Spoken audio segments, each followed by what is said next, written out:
why am I still a Muslim? There's a man by the name of Hussein, the grandson of Muhammad. Yep, this is what we have the massive Jalu march every year. There you go. And then the real radical Wahhabis wait at the end of the Jalu march, screaming obscenities To fight the grandson, the people who are worshipping the grandson of Hussein. The followers of Hussein believe that after Prophet Muhammad, corruption reached such a level, killing, invasions, that the grandson of Muhammad, his daughter's son, Hussein, rose to reform. He is our inspiration. So you recognise him as a prophet as well? Not a prophet. Not a prophet? But an infallible being. Okay. And he was beheaded, and his whole family was taken hostage. Women and children, 72 people were massacred, butchered in Karbala, Iraq. Okay. 50 years after Prophet Muhammad had died.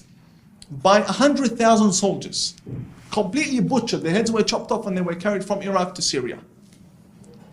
This is the man we follow. Therefore, I believe that if the world heard of a man by the name of Hussein and what Hussein stood for, a lot better than Osama bin Laden, Muhammad ibn Abdul Wahab, and Al Saud, and Khamenei, and these people. Yeah, okay. So this is where we get our inspiration, and this is why I still hold on to Islam, only because of a man by the name of Hussein. If Hussein wasn't in the whole chapter of Islam and the rising and to bring change, I wouldn't have hope. So if you're going to wage a war against Islamism, wage a war on Islamism in all aspects. In all aspects.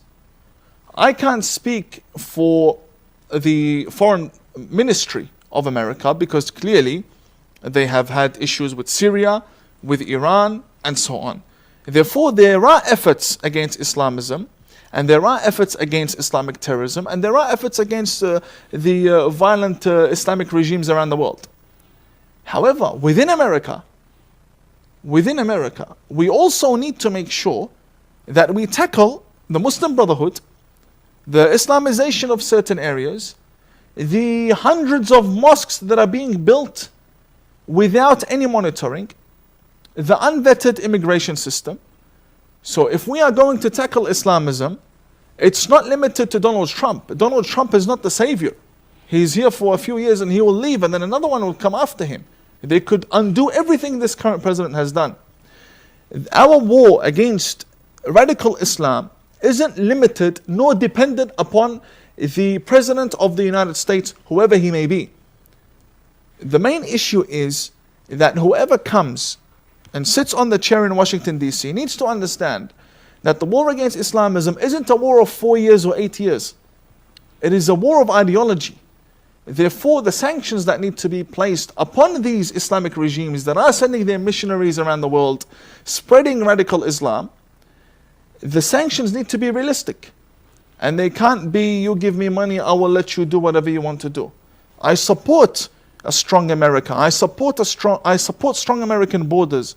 But at the same time, I believe that if we have a cancer within the country, this cancer needs to be eradicated as well.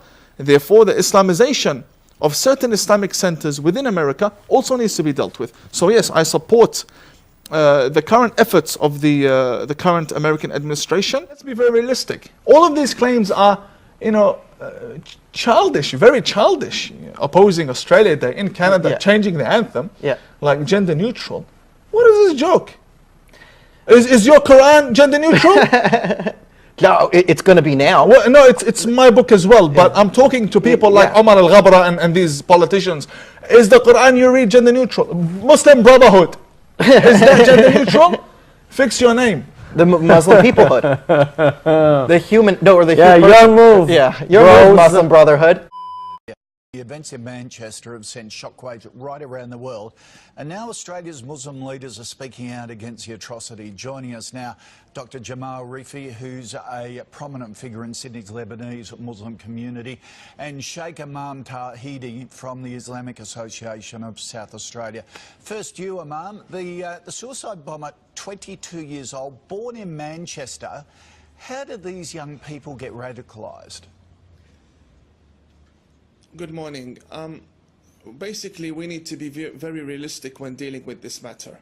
You have a 22-year-old who gets radicalized over 2 or 3 sermons within a Friday mosque. gathering.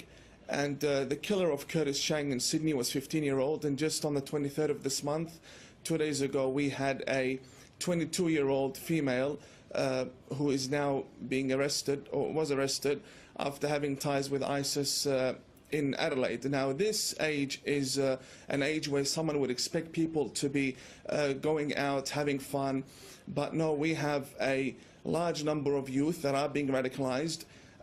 This happens because of the books that we have, the Islamic scriptures that we have. They push the Muslim youth to believe that if you go out there and you kill the infidel, that's how you will gain paradise. But they're listening to preachers, if you like, sermons, 2 or 3 sermons by clerics like yourself, radical clerics. What do you more moderate clerics do to out your compatriots who are turning these young Muslims? Well, it is very hard being a peaceful, moderate person within a society that is infested by extremist Muslims. I will not deny this fact. We have a large number of Muslims that are extremists, even in Australia, and we see them when they come out in the Sydney riots, and we see them attacking the police. So we're being infested by radical clerics here in Australia? Yes, clerics and followers as well, and I've said this to many government authorities, and I'd like to show you something. I bought this 2 days ago from a shop within Melbourne. This is Al-Qaeda's flag. These are stickers that are being sold for a few dollars. They have them on their windscreens, they have them everywhere. Now, I know that these things can be obtained from anywhere, even online or even on the internet. But when you have stores openly selling these items with full audacity and creating this jihadi atmosphere for the youth to put on their cars, fully modified cars now, instead of having stickers. So you're saying, do you believe our authorities should have more powers to get rid of these radical clerics and paraphernalia like that? I think we've got to get tougher. I think our authorities have misunderstood the situation. They have good relationships with the Muslim community, but having good relationships with the Muslim community does not necessarily mean you have control over them and that you can prevent a lone wolf attack. Yep. Jamal, you've constantly condemned many acts of terror. Do Muslim leaders have to be more vocal? The Prime Minister and the Foreign Minister yesterday were surprised that Muslim leaders were silent yesterday on this whole issue. Do you have to be more aggressive, or do you live in fear? Look, we don't live in fear. We live in a very peaceful country. I don't know where the Imam got his information from. First of all, these scriptures existed for hundreds of years. They didn't incite for violence or terror act. It is an ideology of the so-called Islamic State and Daesh, and they are actually targeting the vulnerable young people, impressionable people. But we are Australian. Our Prime Minister has expressed the feeling of the nation, and that includes Australian Muslims. Our Grand Mufti only yesterday, our Grand Mufti have condemned this act. We have shouted from the rooftops our condemnation of these acts. Now, Imam, what more can we do? Only last Jamal, week... Imam, you're shaking your head. Is there a disconnect between Muslim leaders? I disagree. I disagree. We have a situation where there is a month doesn't go by without a terrorist attack happening somewhere around the world. And for the past 1,400 years, we have had a religion of war. That's exactly what we have had. This is not something I'm imagining. These are facts. We've had many wars. How did Islam spread from Saudi Arabia down to Indonesia and Bosnia? All spread by the sword. We had many wars. And for someone to come and say these Islamic scriptures have nothing to do with it, I mean, that's against the facts. That's not true.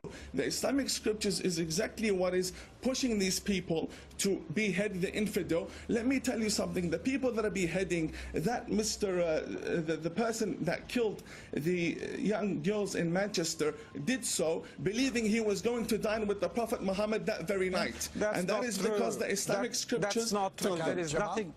There is nothing in Islam that will justify... Do not lie to the Australian nation. Listen, we have there is in our nothing books in the Islam teachings that will of Ibn justify killing Taymiyyah innocent teach people. to behead people and to These kill and people massacre are people. going You straight- cannot sit there and lie to the Australian these people. people are No, going wait straight a second. into the I came here hang on, let's give believing that Ryder you are a reply. moderate person. Do not Imam, lie let's to the give Australian Ryder public. reply to Jamal. Do not lie to the Australian public. Our books hang on, teach the Jamal. beheading of people. Jamal, you go ahead. I never lied in my life. I've always said what I believe in, and what I believe in is the truth. Now, these these suicide bombers, that what we saw in Manchester, everyone would know in the Muslim community that he is not going into heaven, he's going to hell. He just killed innocent people, let alone children. It is a horrific act. We condemn it, we are against it, and there is nothing in our religion will support killing of innocent people, full stop. Okay. All right. Thank you for you both, for your time this morning. I appreciate it. Thank you. God bless you. Sam. They're thumbing their nose at our courts, at our legal system. It's a custom set in stone. Anyone who's been to a court knows they must stand when a judge or magistrate enters and leaves a courtroom.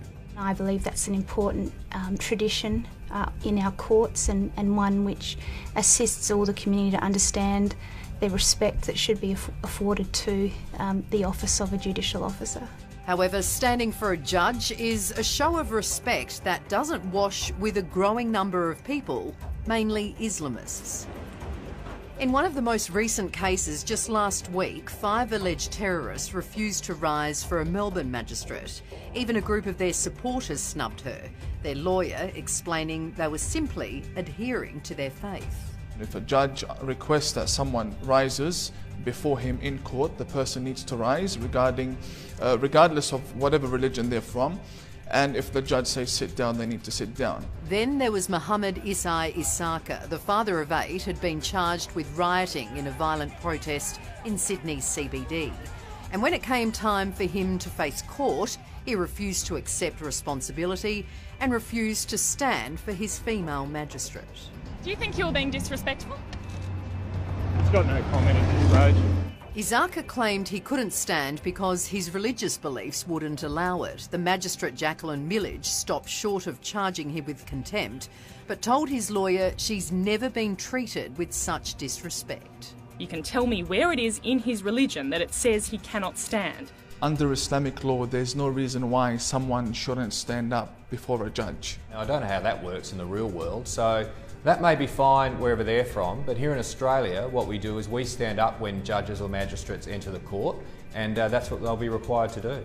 In the end, everyone agreed Isaka could stand outside when it was time for the courtroom to rise. I respect that Mr Osaka has beliefs and that he stuck by his beliefs. That's nonsense. If the judge says rise, you have to rise, whether it be in an Islamic government or a non-Islamic government. And then there's the habitual offender, 25-year-old Malid bin Ahmad Sa al-Madzai, who's not only refused to stand, but in one hearing turned his back on proceedings and started to pray. That's not how our country operates. We show respect for our courts, we show respect for our judges and magistrates, which represent the force of law in our country. And if people just simply refuse to adhere to that, then there need to be consequences. Family First leader Dennis Hood wants this behaviour to stop. He's planning to introduce the bill in Parliament next week, saying regardless of race or religion in the Australian Court of Law, we should all be reading from the same rulebook. For a first offence, a fine of up to $1,100 and or 14 days imprisonment. And there's no argument from the Adelaide-based Australian Shi'a Muslim leader Imam Tawhidi.